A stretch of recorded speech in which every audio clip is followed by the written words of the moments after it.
هلو هلو، كل سنة وانتم طيبين، ويلا نعمل مع بعض قرص العذراء. قرص العذراء بطريقة سهلة وبسيطة إن شاء الله تعجبكم، وطريقة ناجحة ومضمونة.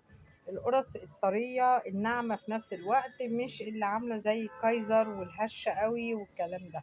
هنشوف بالظبط طريقة القرص دي، والمقادير دي هي المقادير اللي تعتمدوها في عمايل القرص بتاعتكم إن شاء الله. معايا هنا كوباية معلقتين خميرة فورية ممسوحين، معلق من معالق الأكل علشان تبقى طرية، عشان هي ناعمة. الناعمة بتحتاج تخمير، يعني خميرة أكتر. هنا كوباية إلا ربع مية دافية، أو نص كوباية هنخصمها من المية اللي هنعجن بيها. وهنبدأ ندوب الخميرة بالمية الدافية، وتكون المية ايدك تستحملها، بمعلقتين سكر. جبت معلقتين سكر من اللي انا برضو هعملهم المقادير، وهبدأ ادوب الخليط ده واركنه على جنب. 2 كيلو دقيق، وزودي وضعفي المقادير. معاكي هنا كوبايتين زيت دافين، لازم يكونوا دافين عشان تطلع القرص بتاعتك مبسوسة وناعمة، مش القرص الهشة. خلاص، يعني كده اتفاق. يعني لو احنا عايزينها هشة وعاملة زي العيش كده او منفوخة قوي، نخلي الزيت بارد، وفي نفس الوقت ما نبسش، نعجن على طول. خليت الدقيق كله زي حبات الرمل. معايا هنا كوبايتين سكر، هدوبهم في 3 كوبايات ونص ميه. احنا مقدرنا 4 كوبايات ميه، خدنا نص كوبايه حطينا فيها الخميره، يبقى معايا 3 كوبايات ونص ميه. معلش انا بسجل لكم صوت، فكنت بعمل لكم اشاره يعني انهم 3 كوبايات ونص. دوبت كوبايتين السكر اللي شايله منهم معلقتين اللي حطاهم في الخميره. بعد ما بسيت الدقيق، نزلت بالخميره كده، وهبدا اقلبها بايدي تقليبه بسيطه.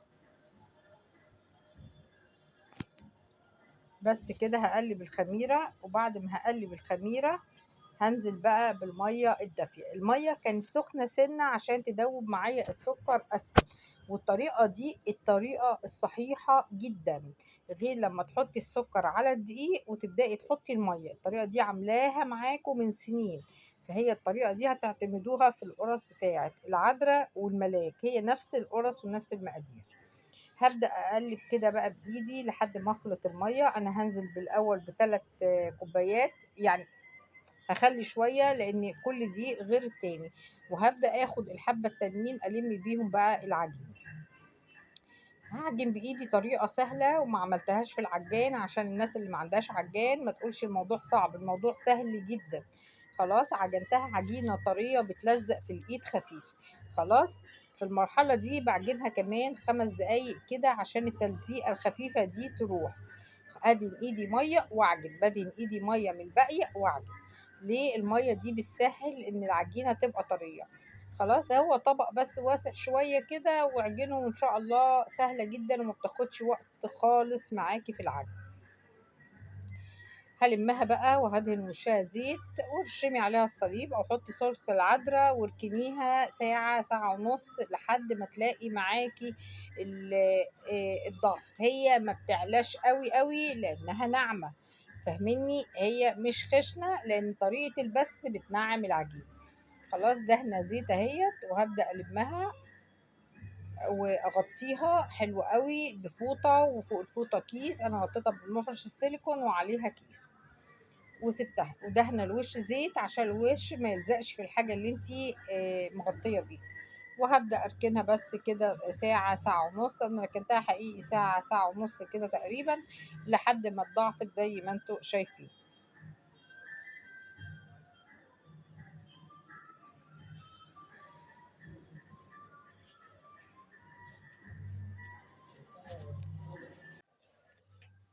بس زي ما احنا شايفين كده هنبدا نعملها، وهلمها. انا بوريكم طريقه اللم سهله قوي معاكم.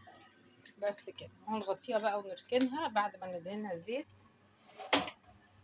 وهنسيبها لحد ما تتضاعف. كل مكان بيختلف فيه التخمير، من ساعة لساعتين كده، لحد ما لقيتها خمرت كده بدأت أقطعها بقى كور على قد ما أنا عايزة. أنا عملتها حقيقي حجمها مش كبير قوي، بس معقول، وانتي الحجم ده بتاعك. كورتهم كده، شوفوا العجينة ناعمة وطرية في ايدي كده، وحلوة زي الملبن كده. خلاص. وممكن كمان تطروها ازيد من كده، بس انا زي ما فهمتكم لما تحطي الزيت وتبسي بيه العجينه ما بتبقاش هشه قوي ناعمه قوي ومنفوخه قوي.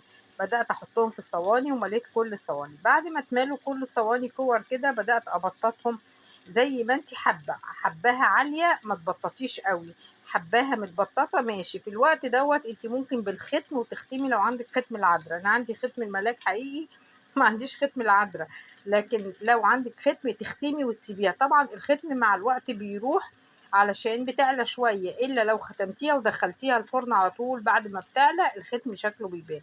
وسويتها بقى سبتها تخمر كمان ساعة أو ساعة ونص، وبعدين شغلت الفرن على درجة حرارة 180. وسوي بقى على طريقة فرنك. أول ما بتطلع بدهنها فرشة زيت ورشها رشة مية وغطيها وتطلع بالمنظر الحلو ده.